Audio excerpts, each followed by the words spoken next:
Honourable viewer, professor doctor Rafiqul Islam আজকের ভিডিওতে আপনাকে সাদর আমন্ত্রণ। বেশ কদিন থেকে আমি ওবেসিটি নিয়ে কথা বলছিলাম। অনেক দর্শক প্রশ্ন করেছে আমাকে, স্যার আমি খাবার কম খাই, একেবারেই খাই না, তারপরে কেন আমি মোটা হয়ে যাচ্ছি? অনেকে আবার বলে যে আমি অনেক খাই কিন্তু আমি মোটা হচ্ছি না কেন? Very interesting question. এর আলোকে আজকে আমি একটু সমাধান দেওয়ার চেষ্টা করছি।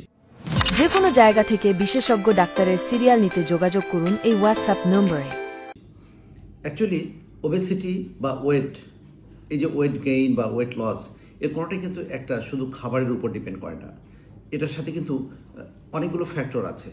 ওবেসিটি অথবা weight loss is a complex mechanism in a sense যে এটা একটা ফ্যাক্টর শুধু খাবারের উপর ডিপেন্ড করে না। যেমন এর সাথে এনভায়রনমেন্টাল ফ্যাক্টর আছে, জেনেটিক্স ফ্যাক্টর আছে, হরমোনাল ফ্যাক্টর আছে, এরপরে কিছু ডিজিজ ফ্যাক্টর আছে, তারপরে কিছু সোশিও ইকোনমিক ব্যাপার থাকবে, এরপরে স্ট্রেস, লাইফস্টাইল মডিফিকেশন, কিছু দেখা যাবে আপনার ওয়ার্ক অ্যাক্টিভিটি, এগুলোর উপর ডিপেন্ড করে। যেমন ধরুন একজন চিকন মানুষ, সে সারাদিন খাচ্ছে কিন্তু তার ওজন বাড়ছে না। কেন বাড়ছে না? বাড়ছে না এই কারণে, কারণ সে যে ধরনের খাবার খাচ্ছে সেই খাবারগুলো তার বডিতে কুইকলি অ্যাবজর্ব হয়ে যাচ্ছে। কী কারণে হতে পারে?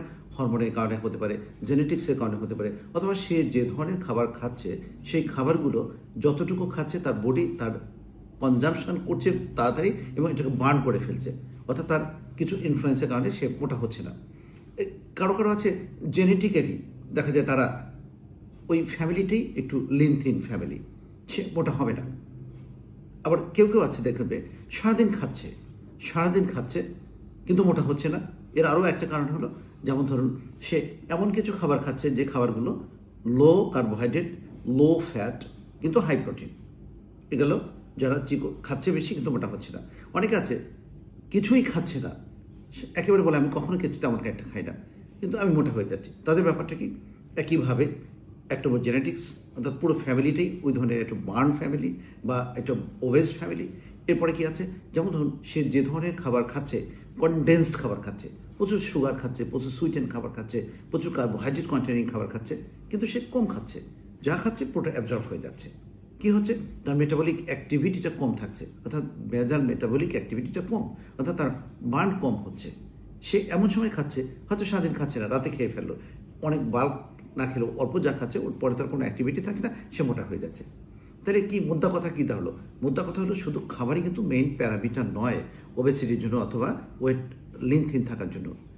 এর সাথে genetics, hormone factor, eating pattern, বেজাল মেটাবলিক অ্যাক্টিভিটি এবং আপনার কিছু ডিজিজ, স্ট্রেস এবং ডায়েটারি প্যাটার্ন।